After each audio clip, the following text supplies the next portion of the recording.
हाय doctor Archana Singh, welcome शिवाल to my educational channel. आज मैं पोस्ट टर्म प्रेगनेंसी के बारे में डिस्कस करूँगी। इसको पोस्ट मैच्योरिटी भी कहते हैं। अगर 42 weeks of the gestation period के बाद भी डिलीवरी नहीं होती है, 42 वीक्स के बाद भी प्रेगनेंसी कंटिन्यू करती है, तो उसको पोस्ट टर्म प्रेगनेंसी या पोस्ट मैच्योरिटी कहते हैं। Causes of the post term pregnancy, exact cause unknown, but कुछ फैक्टर्स हैं जो कि पोस्ट टर्म प्रेगनेंसी से रिलेटेड हैं। Most common factor is the inaccurate LMP, जो first day of the last menstrual period है, इनएक्यूरेट हो सकता है। रॉन्ग डेट्स, पेशेंट भूल सकती है, कन्फ्यूजन हो सकता है लैक्टेशनल एमेनोरिया की वजह से, या withdrawal of the pill uses, या कैलकुलेशन का पेशेंट का कुछ तरीका अलग होता है, तो उस वजह से इनएक्यूरेट LMP हो सकती है। या कुछ मैटरनल फैक्टर्स हैं कि मदर की प्रीवियस हिस्ट्री हो प्रोलॉन्ग प्रेगनेंसी की, प्राइमरी पैरिटी हो, elderly multi parity, and mother की सेडेंट्री लाइफस्टाइल, एंड जो before pregnancy previous menstrual cycle है वो इर्रेगुलर मेंस्ट्रुअल साइकिल भी एक फैक्टर हो सकता है। कुछ ऐसी भी फैमिलीज़ होती है जहाँ पे कि post dated pregnancy, post dated delivery की हेरिडिटरी भी होती है। फीटस की कंजेनाइटल एनोमेलीज, एनेंसेफेली या अदर कोई भी कंजेनाइटल एनोमेलीज, प्लेसेंटा में सल्फेटेज डेफिशिएंसी, ये जितने भी फैक्टर्स हैं ये related to the post maturity है। Pathophysiology of the post term pregnancy, term pregnancy होने के बाद एक्सपेक्टेड डेट ऑफ डिलीवरी के बाद भी जो नॉर्मली इनिशिएशन ऑफ लेबर हो रहा है, तो इस केस में क्यों वो नहीं हो पा रहा है, व्हाट में बी द रीजन। अगर कंजेनाइटल एनोमेलीज है, एनेंसेफेली यहाँ पे, तो जो फीटस का HPA एक्सिस है, हाइपोथैलेमस पिट्यूटरी एड्रिनल एक्सिस है, वो एबनॉर्मल हो सकता है, एंड एड्रिनल हाइपोप्लेजिया भी होता है, जिसकी वजह से डिहाइड्रो एपीएंडोस्टेरोन सल्फेट DHEAS इसमें डिफिशियंसी हो जाती है, एंड जो फीटस का कॉर्टिसोल रिस्पॉन्स है वो रिड्यूस्ड हो जाता है। एंड प्लेसेंटल सल्फेटेज अगर डिफिशियंसी है, जो कि सल्फेटेज क्या होता है, ये एस्ट्रोजन, प्लेसेंटल एस्ट्रोजन फॉर्मेशन में ये मेन रोल होता है। तो अगर सल्फेटेज डिफिशियंसी है तो यहाँ पे प्लेसेंटा एस्ट्रोजन भी लो फॉर्मेशन होगा, जो कि नेसेसरी होता है expression of oxytocin and prostaglandin receptors in myometrial cells. This is the initiation of the normal labour. अगर फीटस का HPA एक्सिस नॉर्मल है, प्लेसेंटा भी नॉर्मल है, तो वहाँ पे ये प्रॉपर वे से इनिशिएशन ऑफ द लेबर होता है। बट अगर फीटस का HPA axis, hypothalamus pituitary adrenal axis में कोई एबनॉर्मेलिटी है, तो DHEAS ये डिक्रीज हो जाएगा, इसका डिफिशियंसी हो जाएगी इसमें, जिससे कि फीटस का जो कॉर्टिसोल रिस्पॉन्स है वो कम हो जाएगा, जो कि प्लेसेंटा पे एक्ट करता है। एंड प्लेसेंटा में सल्फेटेज की भी डिफिशियंसी है, जिससे एस्ट्रोजन का फॉर्मेशन कम होता है। तो इसकी वजह से क्या होगा, जो नॉर्मल इनिशिएशन ऑफ लेबर होना वो नहीं होगा, और प्रेगनेंसी टर्म के बाद पोस्ट टर्म में कंटिन्यू करेगी। Diagnosis of the post term pregnancy by the clinical method and by the investigation, non invasive and invasive investigation. तो क्लिनिकल मेथड से फर्स्ट LMP, जो first day of the last menstrual period है, उसको बारे में proper history लेनी है। Patient से कंफर्म करना है कि ये जो LMP पेशेंट बता रहे वो कंफर्म है बिल्कुल, ऐसा तो नहीं कि उसमें कोई कन्फ्यूजन है। अगर प्रीवियस जो मेंस्ट्रुअल हिस्ट्री है वो रेगुलर है, रेगुलर साइकिल है, तो उससे जब अगर और LMP भी करेक्ट बता रही पेशेंट, तो जो भी जेस्टेशनल एज जितना कंटिन्यू करेंगे वो ऑलमोस्ट रिलायबल होता है, एंड वो डायग्नोस्टिक होता है।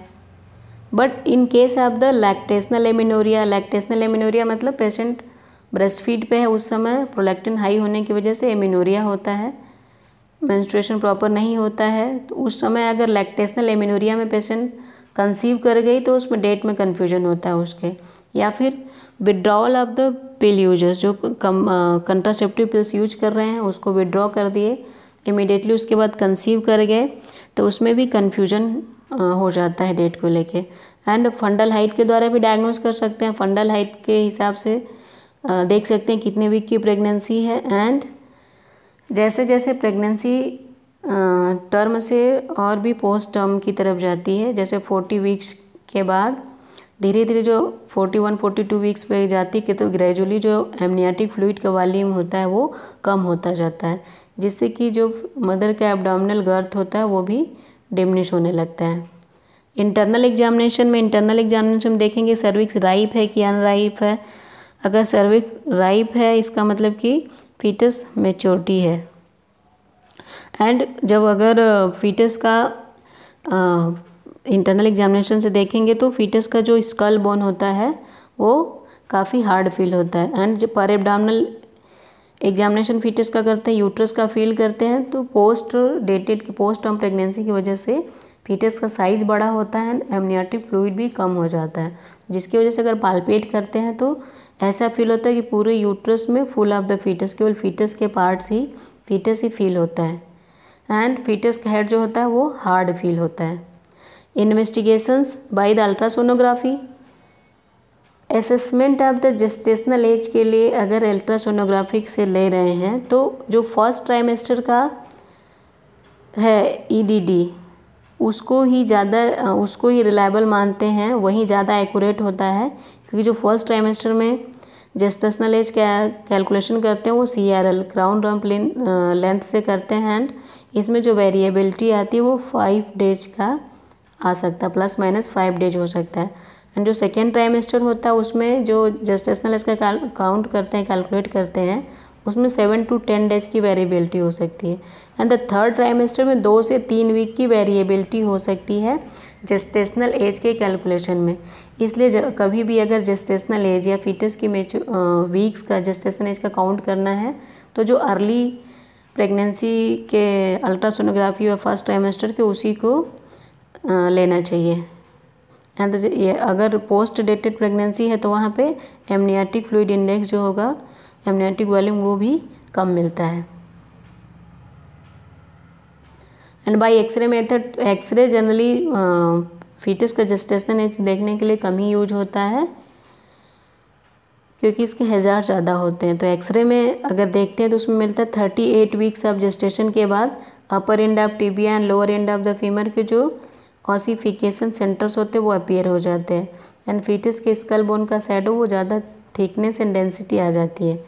एंड एमनियोसेंटेसिस इन्वेसिव मेथड, इसके कुछ बायोकेमिकल एंड साइटोलॉजिकल पैरामीटर्स होते हैं जो कि फीटस की मैच्योरिटी में हेल्पफुल होते हैं। बट एक्सरे एंड एमनियोसेंटेसिस ये दोनों ही ज़्यादा जनरली फीटस मैच्योरिटी के लिए उसको डायग्नोस करने के लिए यूज़ नहीं होते हैं। आजकल जनरली केवल अल्ट्रासोनोग्राफी से ही इसको देखते हैं। Assessment of the foetal wellbeing, twice weekly, week में कम से कम 2 बार NST नॉन स्ट्रेस टेस्ट करके देखना है कि रिएक्टिव है कि नॉन रिएक्टिव है।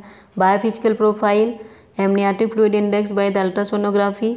एंड अभी क्या करते हैं जनरली मॉडिफाइड बायोफिजिकल प्रोफाइल है जिसमें NST एंड एमनियाटिक फ्लूइड है दोनों, इसको करते हैं। डॉपलर फ्लो स्टडी करके देखते हैं कि amount of the blood flowing in and out of the placenta, placental maturity, ये सब देखने के लिए। एंड एमनियाटिक फ्लूइड इंडेक्स अगर 5 या लेस देन 5 है तो वहाँ पे इंडक्शन ऑफ लेबर करके डिलीवरी करवाना है, वहाँ पे वेट नहीं करना है। Complications of the post term pregnancy, mother को कॉम्प्लिकेशन हो सकती है क्योंकि यहाँ पे पोस्ट टर्म प्रेगनेंसी से फीटस का साइज बढ़ जाता है, तो वेजाइनल इंस्ट्रूमेंटल डिलीवरी या एब्डोमिनल ऑपरेटिव सिजेरियन सेक्शन के द्वारा होता है। वेजाइनल में पेंटाउज या फोर्सेप्स डिलीवरी करवाते हैं, जिसकी वजह से there is the increase chance of the maternal morbidity and foetus को इंट्रापार्टम फीटल डिस्ट्रेस हो सकता है क्योंकि पोस्ट टर्म प्रेगनेंसी में प्लेसेंटल फंक्शन डिक्रीज हो जाता है, जिससे कि ओलाइगोहाइड्रोमनियास एंड मेकोनियम स्टेंड हो जाता है, जिसकी वजह से foetal hypoxia and lead to the foetal distress, foetal hypoxia, foetal acidosis and meconium aspiration syndrome. Foetal trauma, क्योंकि मैक्रोसोमिया साइज बड़ा होने से फीटस के ट्रॉमा हो सकता है डिलीवरी कराते समय या और भी, एंड शोल्डर डिस्टोशिया के चांसेस भी ज़्यादा हो सकते हैं। न्यूनेटल कॉम्प्लिकेशन, फीटस की डिलीवरी के बाद due to the meconium aspiration, chemical pneumonitis, pulmonary hypertension, polycythaemia, hypoglycaemia, hypoxia, respiration failure के कॉम्प्लिकेशंस हो सकते हैं। एंड इन सब की वजह से क्या होता है, there is the increased perinatal morbidity and mortality. Management of the post term pregnancy, first sure करना है about the maturity of the foetus, foetal surveillance करना है, biophysical modified biophysical profile NST NFI के द्वारा। एंड दो तरह के case हो सकते हैं, अनकॉम्प्लिकेटेड या कॉम्प्लिकेटेड। अगर अनकॉम्प्लिकेटेड केस है एंड वहाँ पे जेस्टेशनल एज 41 वीक से कम है, सर्विक्स अनराइप है, नॉर्मल साइज बेबी है, नॉर्मल एमनियोटिक फ्लूइड इंडेक्स है, बायोफिजिकल प्रोफाइल नॉर्मल है एंड NST नॉन स्टेटस अगर रिएक्टिव है, तो वहाँ पे एक्सपेक्टेंट मैनेजमेंट कर सकते हैं। बट अगर पेशेंट को कॉम्प्लिकेशंस है, फीटस या मैटरनल कॉम्प्लिकेशन है, तो उसको इमिडिएटली इंडक्शन या सिजेरियन सेक्शन के द्वारा डिलीवरी कराना है। अगर नॉर्मल वेजाइनल डिलीवरी होने लगे तो इंडक्शन कराएंगे, अगर इंडिकेटेड है सिजेरियन के लिए तो सिजेरियन सेक्शन। बट अगर प्रेगनेंसी 42 वीक से ज़्यादा हो गई है तो डिलीवरी मैंडेटरी है, इधर इंडक्शन या CS के द्वारा। बट अगर मदर को कोई मेडिकल या ऑब्स्टेट्रिकल कॉम्प्लिकेशंस हो रहा हो, फीटल डिस्ट्रेस का साइन हो, फीटस का वेट मोर देन 4.5 kg हो, तो ऐसे केसेस में ओनली सिजेरियन सेक्शन के द्वारा ही डिलीवरी करवाना है। तो स्टूडेंट यहाँ पे पोस्ट टर्म प्रेगनेंसी या और पोस्ट मैच्योरिटी कंप्लीट होता है। If you have any doubt you can message me and please like share and subscribe. Thank you.